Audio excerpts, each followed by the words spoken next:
Hi, everybody. Welcome to the final installment of our Distinguished Linguist lecture series for V-NYI number 8. Thank you all for coming.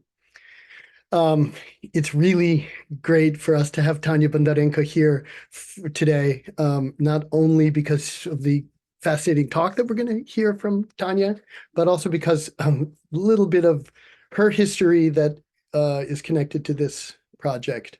Tanya was a student at the NYI in the pre-COVID in-person versions of the school, I believe 5 times, 5 years consecutive um, in the pre-COVID years, and then went and I believe it was also her first introduction to formal generative linguistics at NYI. So that was sort of her introduction to generative linguistics. The part that she doesn't know I'm going to tell you is my first introduction to general linguistics took place in an undergraduate class, and you don't want to know what year, but before Tanya was born, for sure, in an undergraduate class at Harvard University. And the class was called Linguistics 101, I believe, and it was Introduction to Linguistics. Tanya now teaches that class at Harvard University, having gotten her first exposure to generative grammar at NYI and then gone to MIT to do her PhD, and she's now on the faculty at Harvard. So she is a tremendous pride and joy of NYI and the Moscow linguistics community that she came out of. She has worked on many topics in syntax and semantics, including A-bar movement, agreement systems, veridicality, polarity, argument and event structure, and she also has a deep experience with fieldwork and working with understudied languages. And she also has other interests, of course, and one of them I found out recently is artistic gymnastics. And I gather that today this is not her primary performance. Her primary performance is later today in a competition in competitive artistic gymnastics, and we're just a warm up for that. So anyway, well, thanks for having time for us, also, Tanya. It's great to have you back. She's going to tell us today about getting by without movement cross-clausal dependencies in Georgian. So take it away, Tanya. Thank you so much, John. Thank you for inviting me in for such a nice introduction. And thank you all for coming. Uh, It's really quiet, Tanya. You're very quiet. is that quiet again? Is it better now? It's a little better. Okay, I'll Yeah. try to stay away from my computer somehow. Seems to improve the sound. Okay.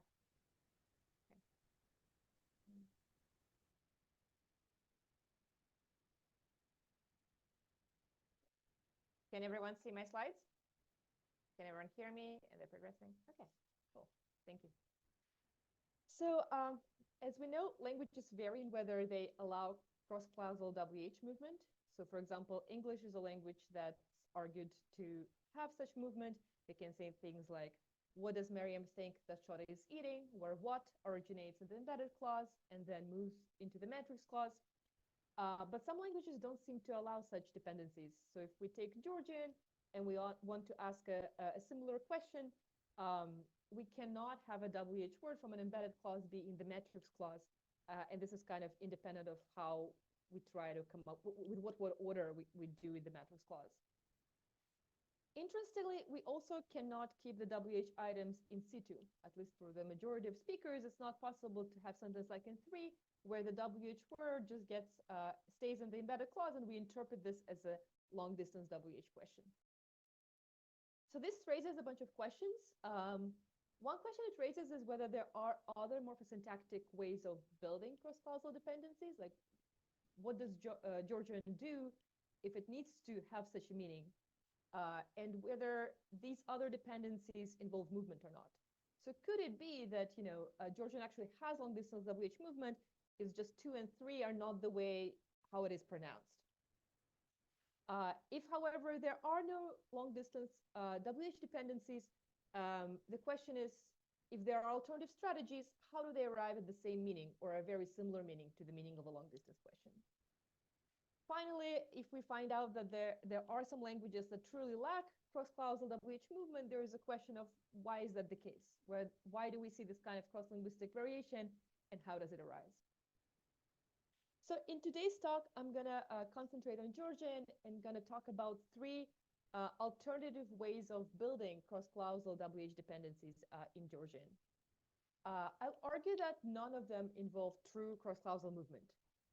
And I'll make a proposal about their syntax and semantics. So how are they built, and how do we compositionally arrive at a meaning that's quite similar to the meaning of a long-distance WH question? And given the time limits, I won't have probably time to go into some speculations about the lack of cross-clausal WH movement. I think there are some potential explanations that can't apply for Georgian, and then there are some that can apply, but not in a very satisfying way. So I'm very happy to talk in the question and answer period about the question of like, why wouldn't a language have cross-clausal WH movement? So to illustrate the three constructions, so the first construction is so-called WH scope marking construction. This is illustrated in 4. So here we have an invariant scope marker. It's actually the same word as the word for what in the language, and it is in the matrix clause. And we have a WH item in the embedded clause, right? So in this way, we can ask, who does Miriam think that Shota sees? Literally, what does Miriam think that Shota sees who? A second construction is what I'll call prolepsis plus gap construction. So this is illustrated in 5. In 5, we see that there is a WH word in the matrix clause. It's not, it doesn't have to be just what. For example, in 5, we see it can be who, that occurs together with this postposition on. And in addition to that, in the embedded clause, we have a gap corresponding to that word, right? So literally, like, about who does Miriam think that ate hinkali? Finally, there is another third strategy that Georgian has. I call it prolepsis plus WH doubling construction. In this case, we again have a matrix clause in which there is this proleptic phrase on who, literally, or about who, in the matrix clause. And then there's, in addition, a WH phrase in the embedded clause, right? So 6 is literally something like, about who does Miriam think that who ate hinkali? And so the roadmap for today is that I will introduce some background on Georgian.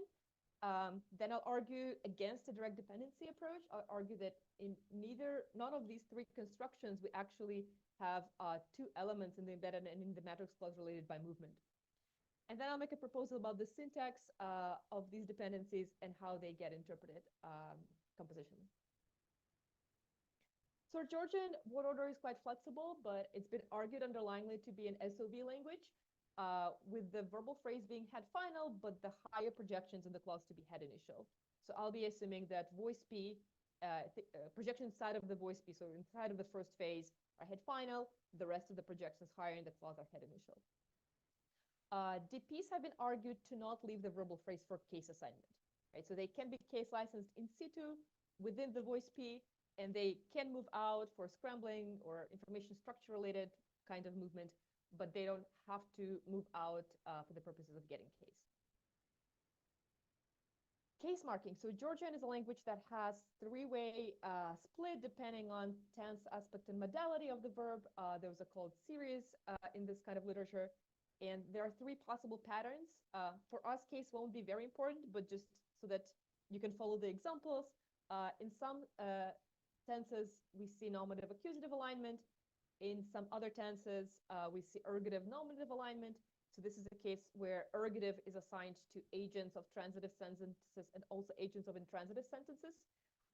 And nominative assigns to patients of transitive sentences or intransitive sentences. Finally, in some cases, there's a dative nominative alignment, where dative is the subject and nominative is the patient. So accusative and dative cases are syncretic in Georgian, right? Morphologically, they're exactly the same, but I'll distinguish them so that it's helpful to see which alignment we're in.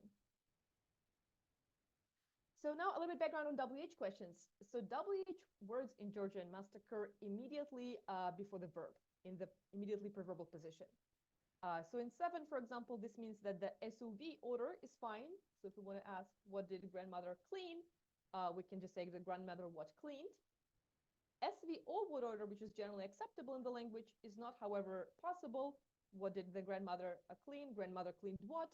Is not a possible question. If instead of a question we had just a non-WH object here, this would be a fine sentence, right? Because here the object is not, the WH phrase is not immediately preceding the verb. Similarly, OSV word order wouldn't be possible, but OVS would be possible because OSV, if we have a WH object, it's not preceding the verb in this case, but OVS is a fine acceptable order because our WH phrase immediately precedes the verb. So basically, the word order can be quite different. A lot of phrases can precede or follow this complex of a WH phrase and the verb. There is evidence that the WH words undergo movement. So this has been argued for in the recent 2023 paper by Lena Borisset. One big piece of evidence is that they can't occur inside of islands. Right? So this is true for the coordinate structure constraint island, for the relative clause island, for the adjunct island. WH words can't occur in them. So for example, in 11, we see the coordinate structure constraint. We cannot ask short of what ate and wine drank. It's not possible. Or in 12, we see that we can't have movement out of a relative clause. No matter whether we try to kind of have the WH word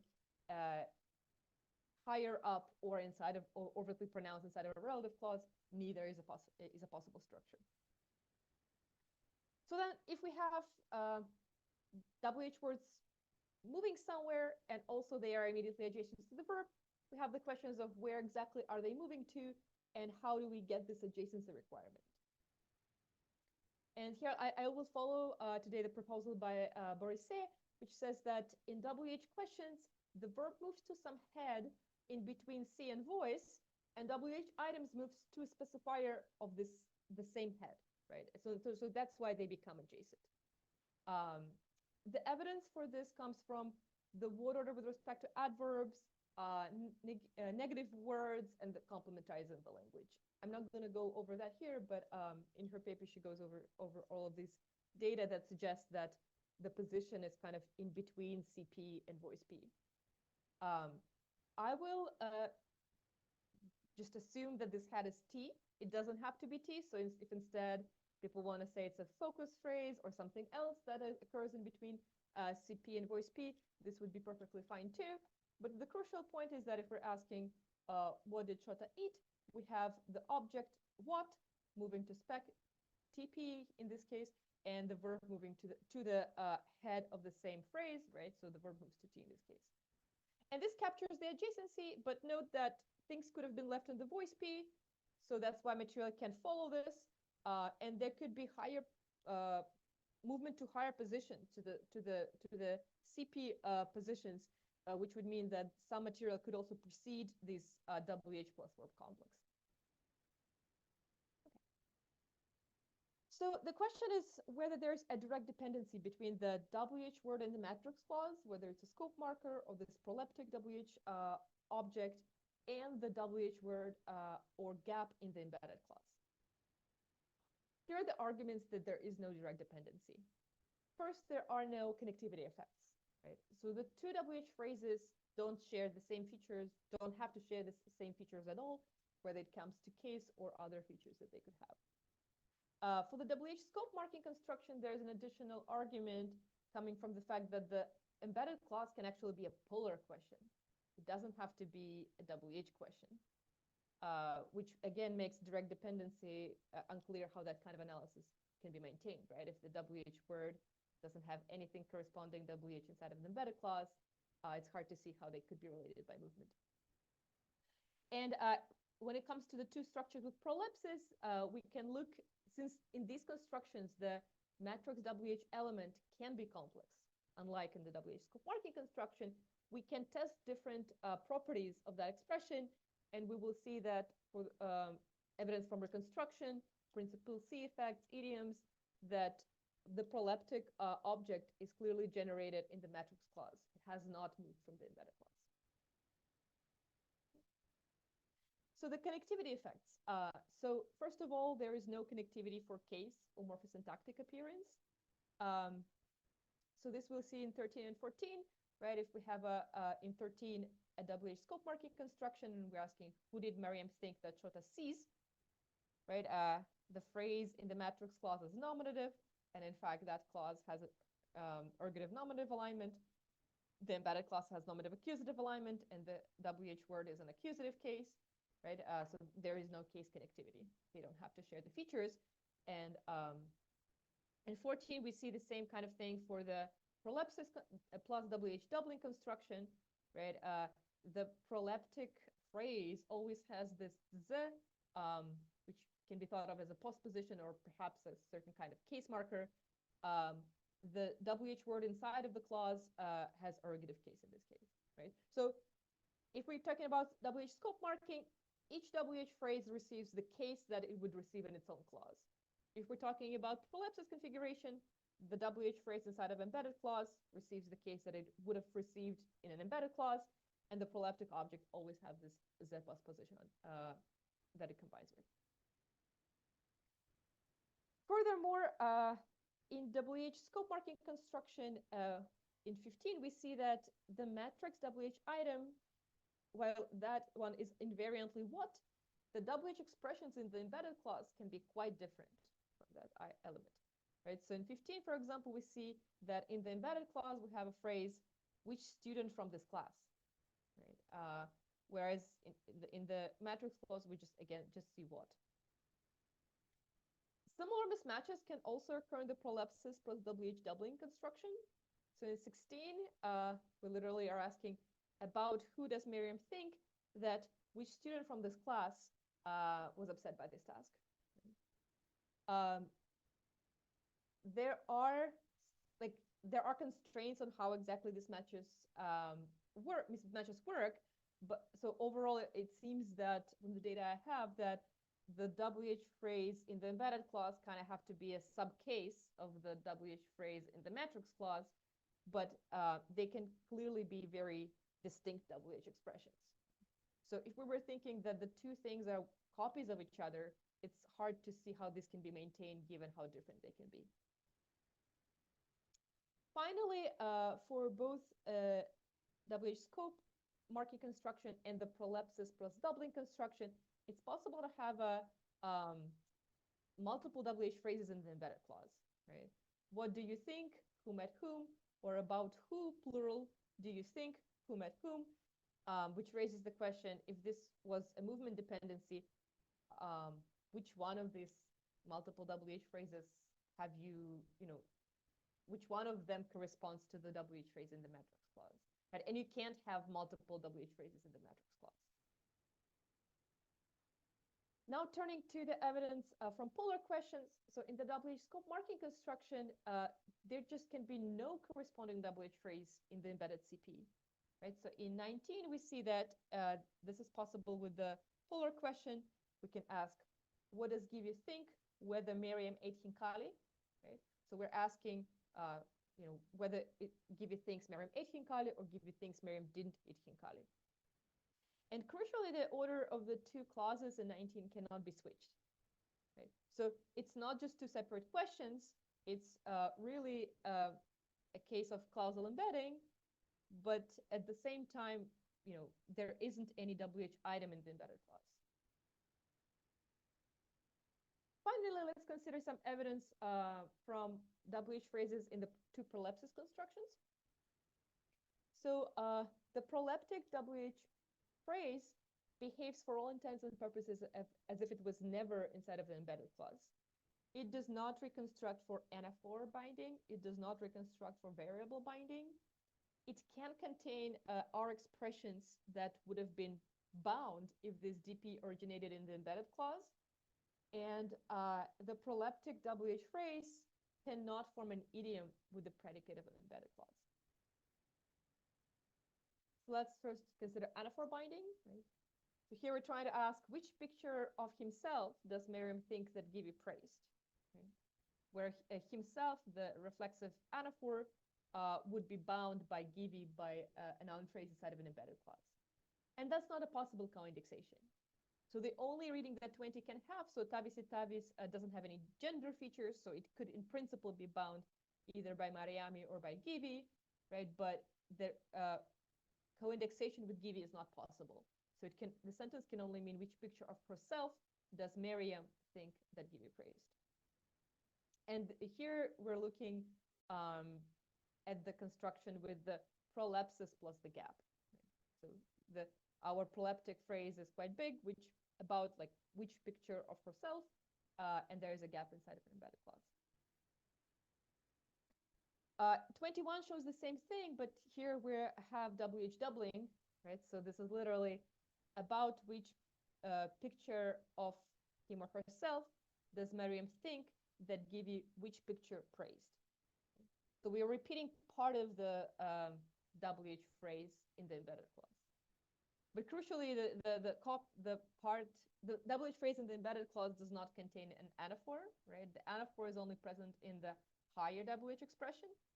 And we again see that that expression can only be bound by Mariam, but not by the embedded subject, by Givi.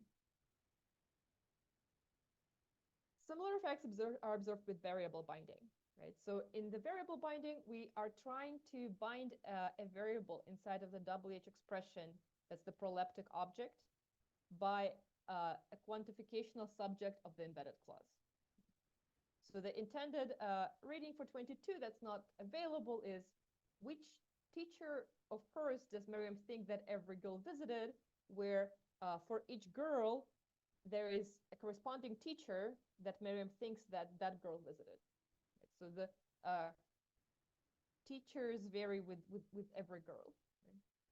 So that's not a possible interpretation of this sentence. The only interpretation we can get is where her Miss pronoun refers to Mariam, right, to the subject of the metric sentence.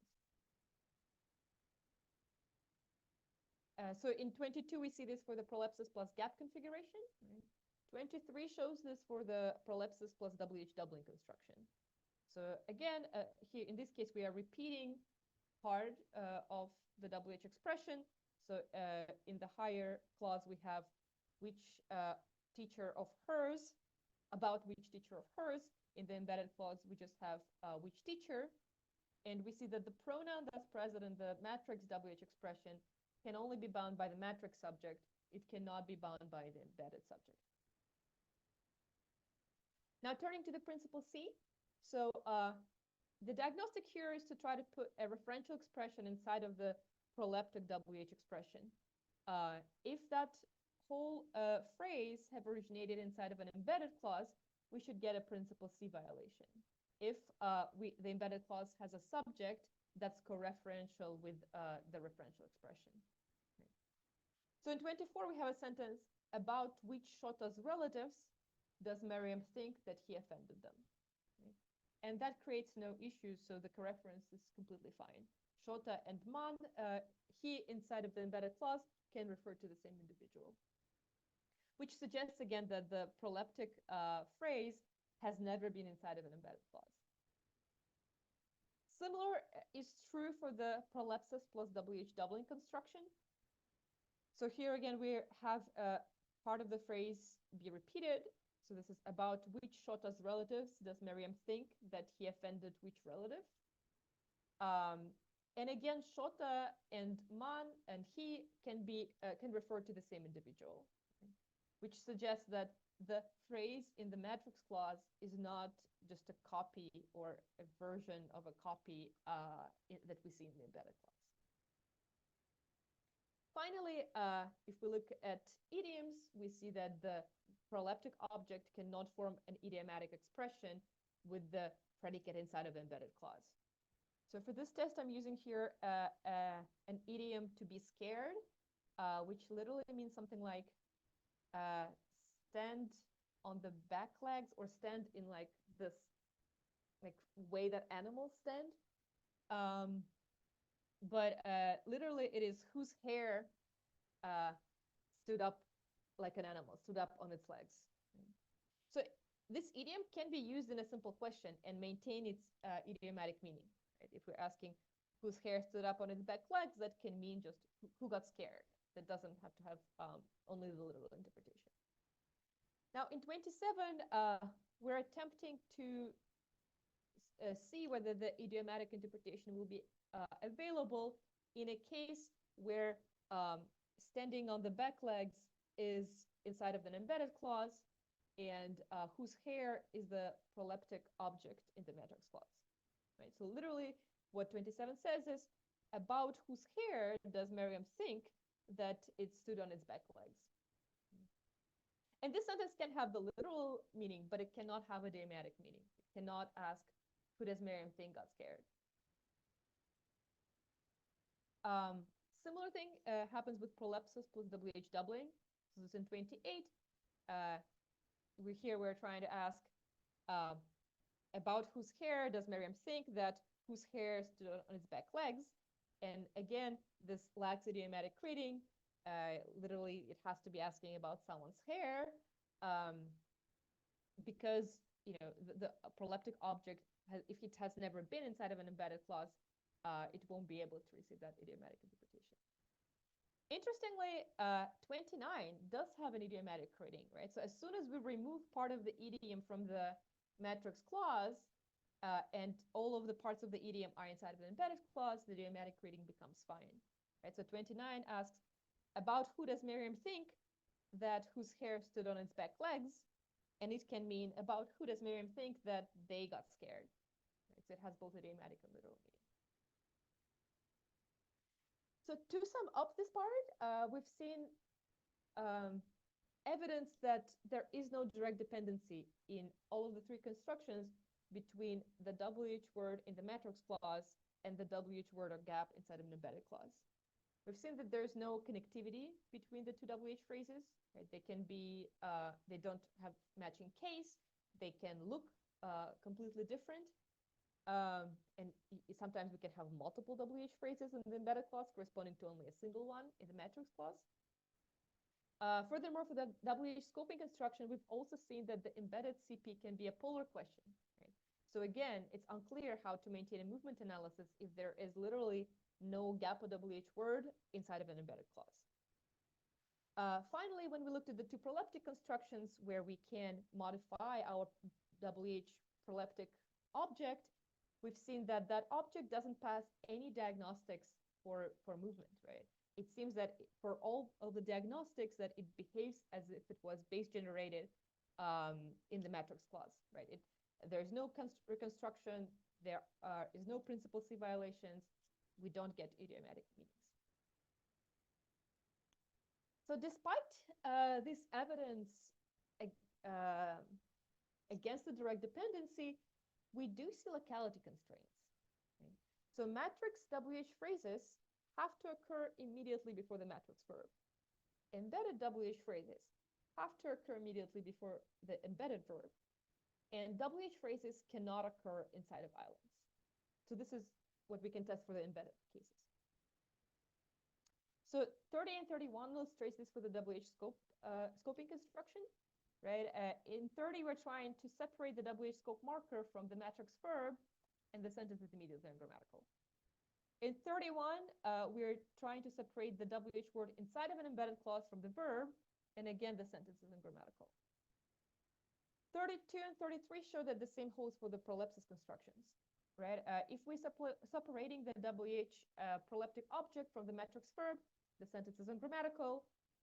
Or if we separate the WH expression inside of the embedded clause from the verb, again, the sentence is ungrammatical. Also, all of the three constructions observe island effects, right? So the coordinate structure constraint, the adjunct island, the relative clause island, here I illustrate only one island in each case, but for all of the three constructions, all of the three island constraints hold. So for example, in 34, we see that we can't ask what is the thing X such that Miriam thinks that show that 8X and rank Y, right? So the coordinate structure constraint holds, and here we have a WH scope marking configuration. Relative clause island. Again, if we cannot put the gap or the WH word in the prolepsis constructions inside of a relative clause, that again results in a violation. Finally, adjunct island. Again, in both of the prolepsis constructions, a gap or a WH word cannot occur inside of an adjunct. They cannot be separated by an adjunct bond. So after having looked at all of these data, we can kind of formulate what we want our theory to capture. Right? We want our proposal to establish an indirect dependency between matrix WH phrases and embedded WH phrases or gaps, right? Because we've seen that there doesn't seem to be connectivity effects.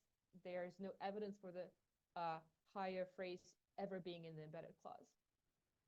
But at the same time, we want to capture locality constraints, right? We want to explain why there's this verb adjacency effect and island restrictions. Finally, we want to then explain how do we compositionally get to a meaning of a long distance question or a very similar meaning. And we want that proposal to be generally compatible with the syntax of Georgian.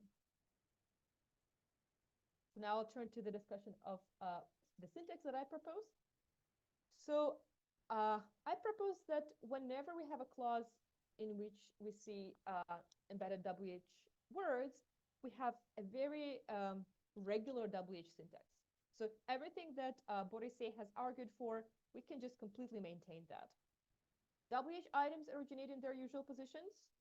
They move to a position in between a specifier of a projection in between CP and voice P. I'm going to assume for simplicity that it's specifier of TP. And verbs raised to that head, right? So verbs raised to T, WH items moves to spec TP, just as in any WH question. The only new thing that we have to add for embedded clauses is that I'm assuming there's going to be an answerhood operator that's inserted in between TP and CP. Right? So this is our structure of an embedded clause. So whenever in the two of the constructions, the embedded clause is a WH question. So it behaves like any WH question. WH words move to specifier of TP, verbs moves to T, and then there's an answerhood operator before the structure combines with the complementizer. Another thing I'm going to assume is a neo-Davidsonian argument structure. So all arguments are severe from the verb and introduced by special theta projections. So the about theta projection introduces the about argument, the argument that is expressed by this postposition Z on it. And the theta head content introduces the propositional argument, right? The word ras can saturate that argument, and then we can ask, what does Mary think, for example. Finally, I will assume that embedded clauses are modifiers. And this will be crucial for having the semantics for these constructions. So embedded CPs are modifiers of the verb. Because of this, they can attach before or after arguments of the verb have been introduced by the theta heads. Which means that in principle, they can combine with the theta head plus verb combination before the argument that the theta head introduced has been saturated. And I'm proposing that this is what happens in the prolepsis plus gap configuration. Crucially, I would like to say that the embedded CPs attach within the verbal phrase. So while they are modifiers, they are not high modifiers. Evidence from this comes from the fact that in all of the three constructions, the matrix subject C commands into the embedded clause. Right? So in 37, that's illustrated for the WH scope marking configuration. We can ask, what does every teacher think what kind of student every teacher taught, right? So the quantificational subject in this case can bind a pronoun inside of the embedded clause. This means that the first attachment of the CP has to be somewhere within the verbal phrase, given the assumption from the literature that the subjects don't have to move anywhere, they can stay in situ in the specifier of the voice P, right? So the base merge position of the CP has to be below specifier of the voice P. This is important because it makes it impossible to adopt the indirect dependency approach that Vinita Dayal has proposed. So as it is, it cannot be adopted because she assumes that in WH scope marking configurations, embedded CP attaches to the matrix CP. So we cannot maintain this given that Georgian syntax seems to suggest that embedded CPs at least can be merged quite low. So we'll need to make some modifications for that. So WH scope marking then. we have the verb. It combines with a theta hat that introduces the propositional argument. What does Mary think about? Oh, sorry, what does Mary think? So it combines with what? We have a verbal phrase. Then we have a CP that's a modifier of that verbal phrase. And within that CP, we have a regular WH syntax. Then what happens is that the what, right, the question asking about embedded propositions, moves to the matrix spec TP, and the verb moves to the matrix T. Right, so we have in both clauses two movements going on. WH phrases move to their respective specifiers of TP, verbs move to T. Prolepsis plus WH doubling. The difference here is that the verb combines not with the projection introducing propositional content, but it combines with a projection introducing the about argument. Like, what is this thinking about? And it combines with this finze, about who. And after we've built our VP, we can modify this VP with a CP. And so again, we have two instances, two movements in each clause, right? In each clause, the WH word moves to respective spec TP, the verb moves to the respective T head. Finally, prolepsis plus gap configuration. So that one is slightly different, right? Note that in that case, our embedded CP does not have WH words. It's not a question. So I'm assuming the following structure. The verb first combines with an about head, and then before it combines with the proleptic object, it combines with a clause. We will later see how this is composed semantically, but I'm assuming that the embedded CP has an operator movement inside of it. There's operator movement inside of it, which explains the island effects that we've seen. And this CP then modifies the about plus verb head, and only then we are combining with the proleptic object. After that happens, the proleptic object undergoes movement to the spec TP, and the verb moves to T. So the matrix clause syntax is exactly the same in all of the three cases. Here, the difference is in that the CP involves operator movement, not WH movement. And the CP composes with the verb plus the theta hat configuration before the trace of the WH phrase is combined. So to summarize, in all of the cases, matrix clause has regular WH movement, and we're basically in the matrix clause creating a question like, what does Miriam think? Or about who does Miriam think? In the embedded clause, we either have regular WH movement or operator movement. And we create some a predicate that tells us that the content of the thinking is some proposition of the shape this task upset someone, this task upset X. So the embedded CP modifies the matrix one, and that's how we get the meaning of a long distance question. Now, turning to the semantics, I'm going to assume the very standard semantic of a question operator, right? The question operator that takes two propositions and equates them. The only differences will be that this question operator will be located in the T head, not in the C head, when it's located in other languages. And it combines with a null operator of the type ST, which later undergoes movement. So this is our general recipe for creating a question, right? So recall that our verb moved to T, so we have a question operator here. It combines with a null operator that undergoes movement, and that creates an abstraction at the level of TP. Right? The WH word moves, and it creates an abstraction at the level of T bar. So we have standard semantics for the WH word like who, and this will get us the meaning of an interrogative TP as the set of propositions of the form this task upset X, right? So in 42, we get set of propositions such that there is some human being, and the proposition is this task upset that human being. Now, matrix what and about questions, right? Because of Neo-Davidsonian framework, I'm assuming that think is a simple predicate of events, as in 43. And so it needs to combine with theta argument introducing projections in order to introduce arguments, right? As I said, there can be a projection that introduces propositional content and a projection that introduces the topic argument, what the thinking is about. Both of them take the meaning of the verb, then take the meaning of an argument, either a proposition or an individual, and return a predicate of events. such that the verbal meaning is true of those events, and the content of that event is a proposition P, or this event is about the individual X. Finally, for the word Rus, I'm assuming that in the cases where it combines with the verb like think, it has the following meaning. It takes a set of questions, and it says that there is a proposition in that set that's true. It's an existential quantifier. So in matrix questions, the arguments introduced by the theta heads will move, and we will get the following meanings. For what does Miriam think?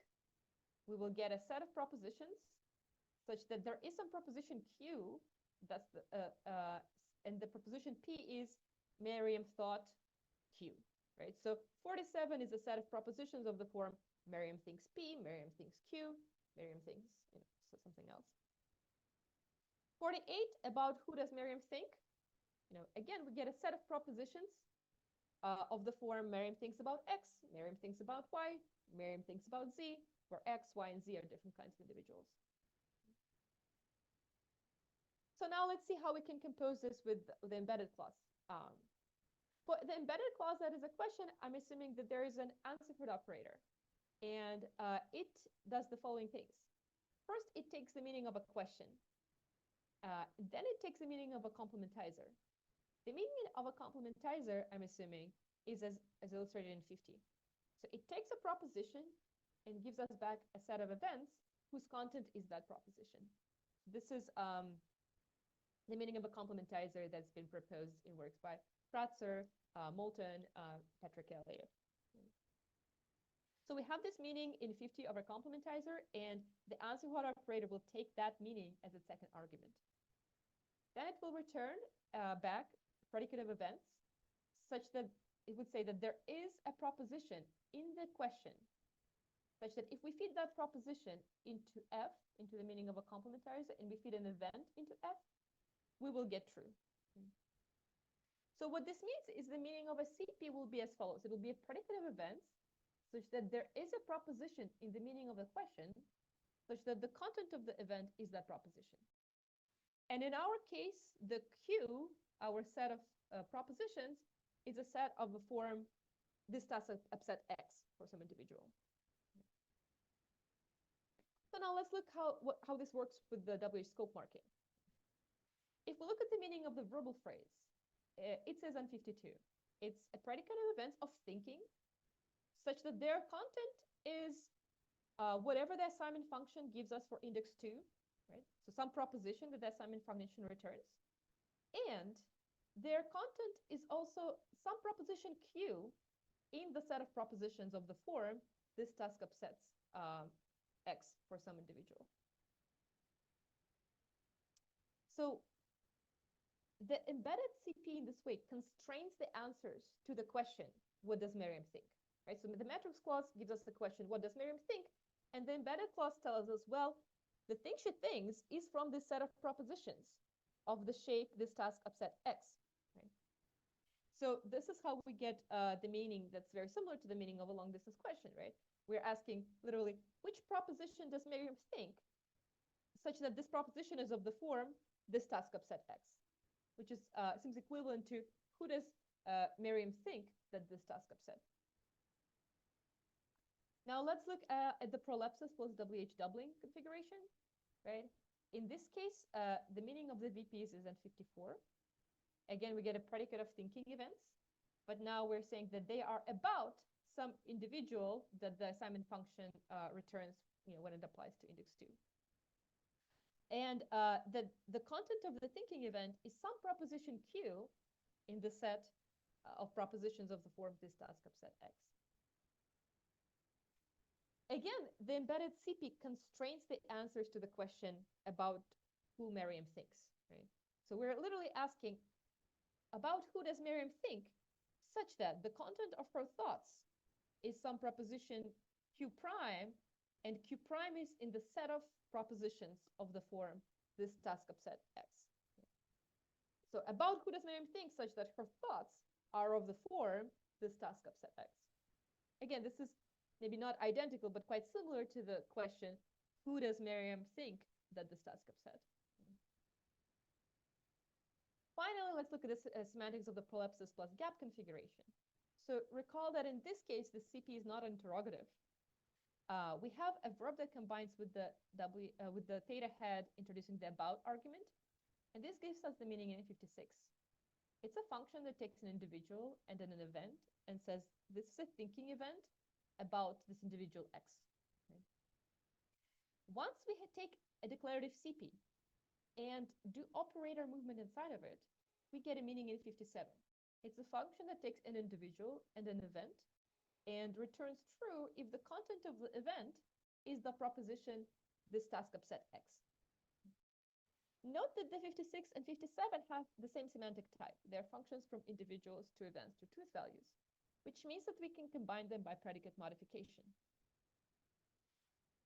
When we do so, we get the meaning like for the VP like in 58. Right? We're saying this is a predicate of thinking events. They are about some individual G of 2. And the content of this thinking event is the proposition this task upset G of 2. So our trace of the proleptic WH phrase that is moving fills in both the about argument and the patient of the verb upset inside of the embedded clause. In this way, again, the embedded CP constrains the answers to the question about who does Miriam think, right? So the meaning of the whole sentence that we get is a set of propositions such that there is some X, and the propositions are of the form, Miriam thought about X, and the content of her thoughts was this task upset X. So we get about which individual X does Miriam think that this task upset X. So to summarize, in the matrix clause, we are interpreting the question in a regular way as a question. What does Miriam think? Or about who does Miriam think? An embedded clause modifies the predicates of events that the matrix verb denotes, and it adds information about its propositional content. Right? It says, and by the way, the content of the thinking is some proposition of the shape this task upset X. And so in this way, we are able to compose the meaning roughly of a long distance WH question without actually having a long distance WH question. So note that there are two ways then to build an embedded CP that would produce a compatible meaning. Either one way is that the CP describes the content of the event, and that content is an answer to the question. So this would be compatible both with the WH scope marking construction and with the prolepsis construction. So what with the what does she think question and about what does she think question. A second route is to do an operator movement inside of a declarative embedded CP. Then we are creating an EVT type predicate, right? And it can intersect with the combination of the verb and the theta head. And we're getting a configuration that's very reminiscent of like parasitic gap configuration. Right? So this strategy will be compatible with prolepsis, but not with WH scope marking, right? Because WH scope marking, we have a question ranging over propositions in this case. Okay. So if long distance movement, WH movement is impossible in Georgian, then we arrive at a question of why, right? What distinguishes languages that allow this kind of dependency from the ones that do not? There are some other languages that seem to lack long distance WH movement. I think it's been argued for some dialects of German, for some dialects or to some degree in Russian. And David Rushell told me that Ossetian and Svan are also such languages. So if you know other languages or you speak a variety or a language that have this property, please let me know. I'd be very interested in this. I'll just mention briefly some things that, some explanations that won't work for Georgian and some explanations that could potentially work, but they seem a little bit unsatisfying.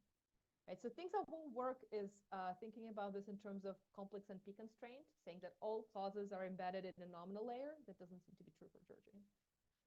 Another proposal has been in terms of relativized minimality, saying that the feature of the complementizer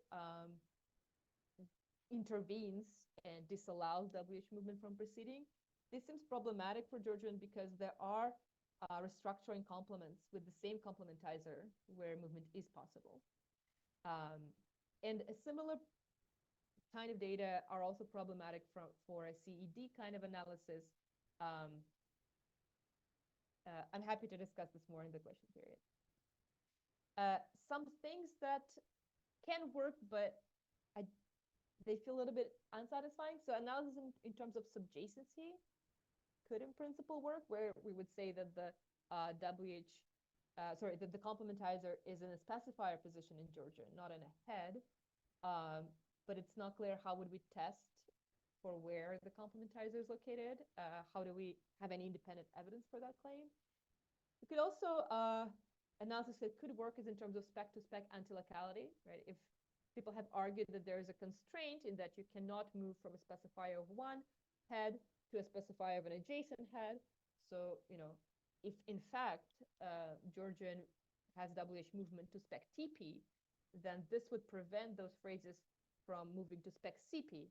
And we could say that the spec CP is a position, an edge position you need to pass through if you want to exit the clause. But again, we don't really have, like, we know the WH movement happens to some position in between CP and voice P, but it's unclear that we have good arguments that it just is a TP or a position right below the CP layer. Finally, Kaina has presented a framework that allows us to think about restrictions on probes in terms of horizons. And there's a generalization there about height of the probe and its horizons. But it turns out that a language like Georgian would be allowed in that system.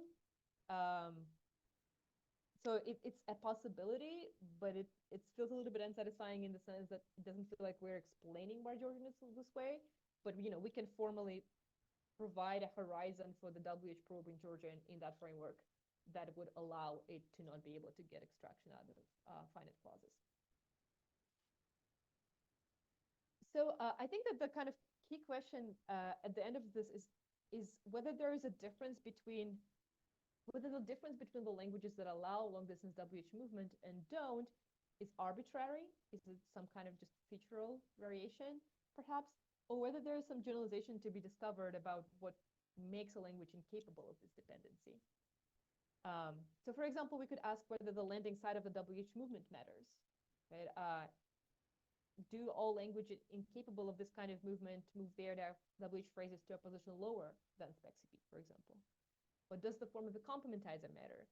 Do they have some other uses in common in languages that ban long distance WH movement? Finally, we could ask whether the structure and the meaning of the CP matters. So for example, do all of the CPs undergo some special syntactic processes? Could it be that they all undergo movement? Or could there be something semantically uniform about all of them? So to conclude, I've argued that while Georgian moves its WH phrases within a clause, it truly lacks long distance WH movement.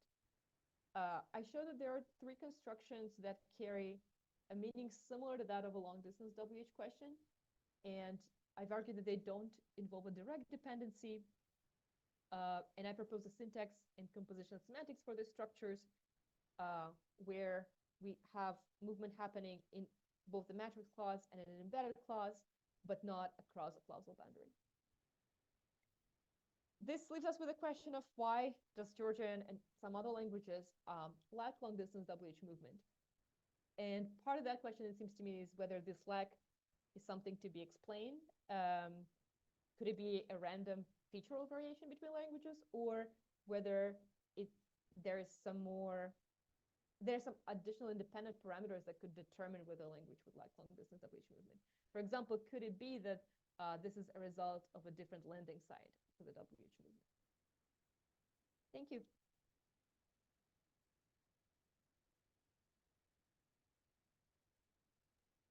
Thank you, Tanya, so much. We have some time for questions and comments. So I don't know, maybe take the slides off and we can put them back on if we want them, and people can come with their cameras, hopefully, and so Tanya can see her audience, and it's open for questions or discussion. And I see Patricia says this is a reference there. Adam, or Tanya, you want to take your own questions, yeah?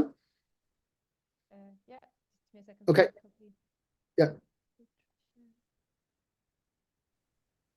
Yeah, I just don't know if the chat will be safe, so I'm trying to make sure. Yeah, and also, yeah, okay. yep, Okay. we can still hear you. Yeah, Adam? Hi, can I change the question slightly that you said at the end and ask, why isn't English Georgian? Because you keep saying, why isn't Georgian English? And you provide this kind of cool but fairly complex machinery. The semantics for Georgian should be available to any other language. I do not see any reason why the syntax that you propose for Georgian should not be available to any language. Nor do I see why the properties of English should prevent it also having the properties of Georgian, which means that at this point, I would see a language like English as being allowing, obviously, long distance movement, but having the option, if necessary, to behave completely like Georgian. Unless I missed something, but that's how I see it. So I'm wondering, why isn't English exhibiting Georgian effects in when you force it to behave like Georgian? So I think some languages that allow WH movement still have WH scope marking. So even speakers who in German have WH movement allow for WH scope marking configuration. So that seems like at least it's possible to have both. I think there's still a question of why English doesn't have it. Or any other language. I mean, any language. I mean, what would it should be prevalent everywhere.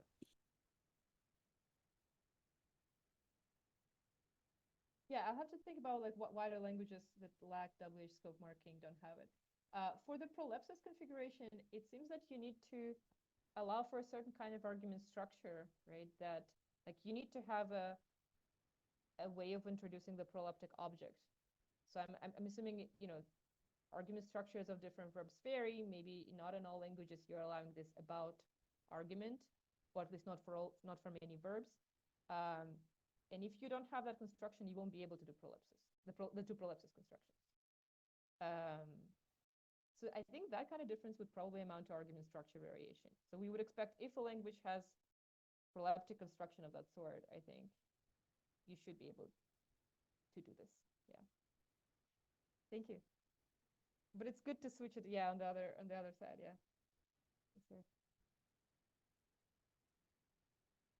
Yeah, Joan. If I'm allowed to be an audience member and not with my other hat. So this is fantastic. What a great talk, Tanya. Thank you. So a similar spirit to Adam's question. I mean, so on the last question of like, what's up with Georgian or what's up with not being Georgian, right? For everybody else. So, the one thing that you've already independently identified as being true of Georgian syntactically is that it has WH movement to TP, right? Which is not, so you don't believe that that's always the case with WH movement, right? It's just a thing about Georgian, maybe other languages, but it's not that we've always misunderstood WH movement, it's just that this language does it that way. Okay, so given that, which also has to be sort of explained as to what sort of a parameter that is and how you learn it and whatever, but let's assume that that's true and the evidence is strong, let's say. Yeah. So I mean, you want the other thing to come from that. I'm not talking about prolepsis, but and here's just one speculation that which is, and it actually ties to an empirical question about whether you can drop the complementizers.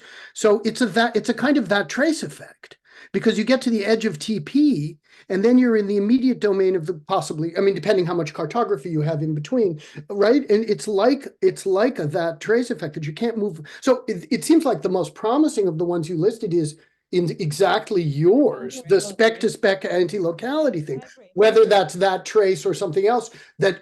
But then it would at least not, you wouldn't have to introduce any additional machinery than what you've already introduced, namely the spec TP landing site of WH movement, to get the fact that you can't do the long distance cases also. There you get two for the price of one. I mean, that seems so much more promising than all the others, which also don't work for the reasons I quickly looked through. I mean, I agree, all the others don't really work. And I don't see any, you didn't go into that, but I don't see why that one in some form or another, the anti-locality or that trace or something about the edge of TP and then moving on isn't going to be just almost fall out for you. And then you could reduce it all to the one parameter kind of thing. Yeah, I agree with you that that's the most optimistic direction.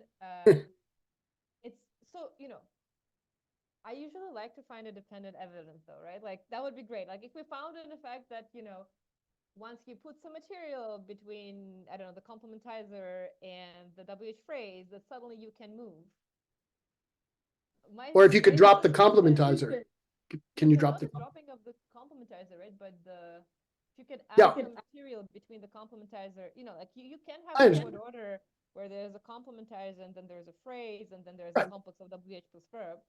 Yeah. I don't think I tried this systematically, but I'll be very surprised if in that case you can move out.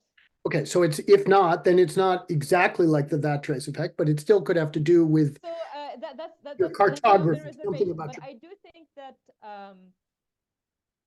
the almost like optimistic direction is still about it has to do with the landing side of the WH movement. The reason I'm also thinking this is because at least for the language, at least for Russian, for another language that seems for some speakers to have this effect, it has been argued, in fact, that, some people have argued that there's movement to focus phrase, right? But even outside of that, like Tanya's Scott dissertation, right, argued that maybe it's just TP, but there's another stuff on top of that, right? So however you labeled your projections, it seems that Russian as well as Georgian allow you, wherever you move your WH phrases to, there is some extra space upstairs, right? And that seems to, I think, correlate, at least tentatively, right? That's why I feel like I need to do more field work on German and other languages that might do this, right? To see if there's actually a cross-linguistic correlation. But my feeling is that once you have additional space above the place to which you move your WHs, somehow that prevents you from moving out. Yeah, I think somehow that's. You can't reach the edge. Somehow you're stuck and you can't reach the edge and do successes. And then then it becomes related to the question of why you moved to your WHs to spec TP anyway to begin with in this language, which is an independent question of why some languages do it that way. So that you could imagine amount to featural difference, right? Whether your exactly. T hat comes with the Q feature or C hat comes with the Q feature. But, right. Then you get 2 for 1. Yeah. Anyway, that's really interesting. The landing side is not as low. Yeah, the kind of, it would be good to see how to uniformly test the landing sides in all of these languages, right? But if it's true that there it's to spec CP to the highest projection, then we would need to see if that generalization can still be maintained. Adam? It's a small comment, but since you sort of mentioned that there might be sort of an idea where you can't go to the highest CP, and that's why it blocks in general.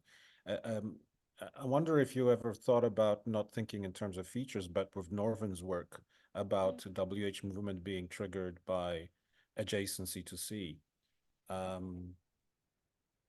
altering trees, right? And subsequent work where he kind of argues that WH movement is really driven by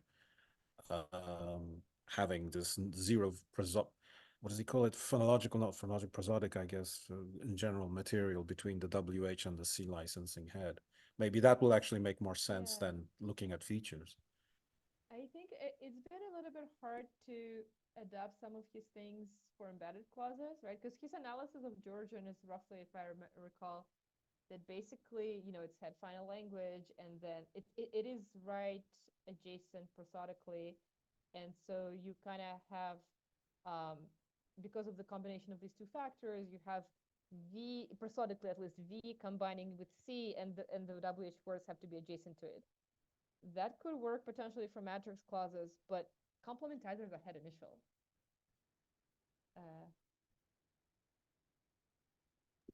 Sorry, I think I might froze, or did Adam froze?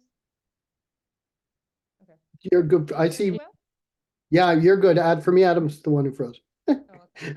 He froze out. You froze. Your answer Your answer just stopped him in his tracks. Yeah, I mean, I'm sorry, I died. I'm sorry, I'm back. But I got the gist of it. I just froze out. I think heard you, but I complementizers on the left. didn't. Yeah. I, I think complementizer being on the left in embedded clauses might be problematic for that story, but I'll have to think about it more. Thank you. Yeah, Patricia?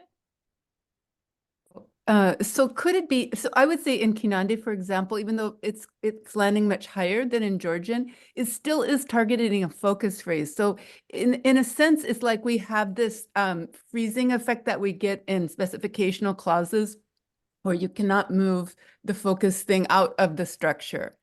Mhm. And I guess, I mean, that's still in some sense the same idea that there's additional material above the landing site. Yeah. Yeah, cool. Thank you. I will definitely look into the Kinande. Yeah, I mean, Georgian does has a preverbal focus position, so you could say, I think Boris argues that it's not exactly the same for general focus and for WH words, but like you can get focus without being right immediate adjacency before the verb, but if you are a WH element, you have to be right before the verb. But maybe, maybe another way to think about it is maybe it's all actually about focus, right? Then the prediction would be that all languages, like Russian, German, Kinande, all speakers of languages that disallow long-distance WH movement must be moving their phrases to some focus phrase, and somehow that gets you stuck. Yeah, could be. Yeah. Thank you. Wales? Hi, comment and a question also. There are some languages like Hungarian and Basque that have a focus position immediately before the verb, and they want to have their WH words there necessarily. And I think in Hungarian you can have the complementizer and then a bunch of other things, and then the WH word and the verb together, and then maybe other things as well. I don't know about the long distance movement. That would be good languages to test then, right? Because yeah, if it's about them, the WH words, if they move low in those languages too, then if the generalization holds, maybe they would also be, it would be impossible to do long distance movement in them. But yeah, I don't know what the facts are. and now the question about Georgian, the word for about, in your examples that say, about whom do you think that, etc. Is that the normal word for about? Like I'm thinking about you? Yeah, it's the same postposition that's used if I'm thinking about you, but it's literally a phrase on. Like if you say I put something on the table, it's the same postposition as that. So there might be other ways of saying about, but this is, it's like, you can say on this, my thoughts on this issue, right? Or something like that. So it's the same kind of phrase, yeah. Oh, okay, because there's another language where it's actually different. Serbo-Croatian, as we used to call it, BCS. The normal word for about is o, like in Russian, about. Yeah. But in this kind of construction, instead you say za, which is for. So for whom do you think that the teacher praised them or whatever? And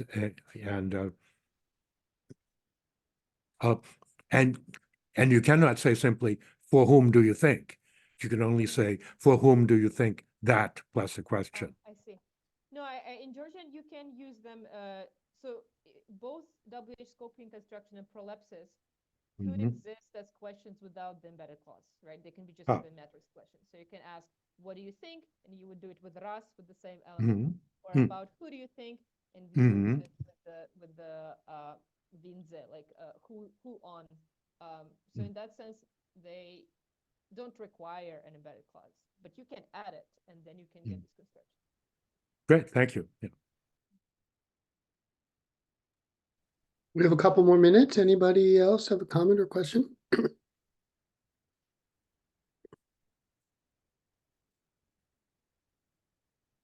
If not, then let's thank our speaker. Thank you, Tanya. And we will post her slides, and anybody that we still have a final opportunity. Anybody? Okay, thank you all for coming and have a great day. Good luck in your competition, Tanya. Okay. Bye, everyone. Bye. Thank you so much.